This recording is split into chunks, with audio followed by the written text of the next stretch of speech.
मराठवाड्यामध्ये आणि माझ्या क्षेत्रामध्ये हिंगोली, नांदेड, यवतमाळ या परिसरामध्ये मोठ्या प्रमाणामध्ये यावर्षी अतिवृष्टी झाली आणि प्रचंड पद्धतीचं नुकसान झालेलं आहे। आणि त्या संदर्भामध्ये आम्ही मागेही एकदा मुख्यमंत्री साहेबांची भेट घेतली आणि आजही घेतली। या संदर्भामध्ये भेट घेतली की आम्हाला ओला दुष्काळ जाहीर करावा आणि भरीव मदत शेतकऱ्याला दिली पाहिजे, 50,000 रुपये हेक्टरी मदत दिली पाहिजे।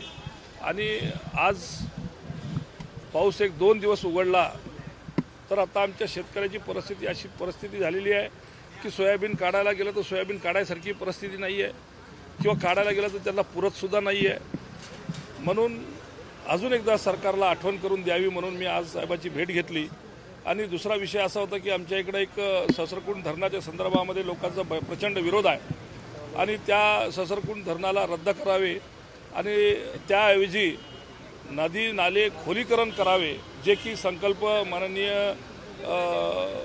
देवेंद्र फडणवीस साहेबाचा आणि आमच्या युती सरकारमध्ये ज्यावेळेस असताना उद्धव साहेबाचा होता आणि साहेबाला सुद्धा त्याची जाणीव असल्यामुळं आम्ही ते नाला खोलीकरण नदी खोलीकरण करून घ्यावं आणि हा ससरकुंड धरण रद्द करावं या मागणीसाठी मी त्याची भेट घेतली। परंतु 50,000 हेक्टरी मदत जी आहे ती शेतकऱ्यांना मिळावी याकरता तुमच्या पक्षाकडनं मराठवाड्यामध्ये आंदोलन केलं जाणार आहे। कशा पद्धतीचं हे आंदोलन असणार आहे? मुख्यमंत्र्यांना बघा, आंदोलन म्हणजे याच्यामध्ये राजकारण करण्याचा प्रश्न नाही आहे। अतिशय शेतकरी अडचणीत आहे आणि त्या अनुषंगानं जे काही करता येण्यासारखं असेल ते सर्व गोष्टी आम्हाला कराव्या लागणारच आहेत, कारण लोकप्रतिनिधी म्हणून आमचं ते कर्तव्य आहे आणि आम्हाला त्या शेतकऱ्याच्या पाठीशी उभं टाकणं भाग आहे। त्यामुळं एकदा सगळं सागूत झाल्याच्या नंतर मग दुसरा जो पर्याय असतो तो करावा लागेल। परंतु मुख्यमंत्र्यांकडनं काही ठोस निर्णय घेण्यात येणार आहे का काही त्या संदर्भात? मुख्यमंत्री महोदयांनी आता उपमुख्यमंत्री मुख्यमंत्री या दोघांनी सांगितलं की आमची चर्चा चालू आहे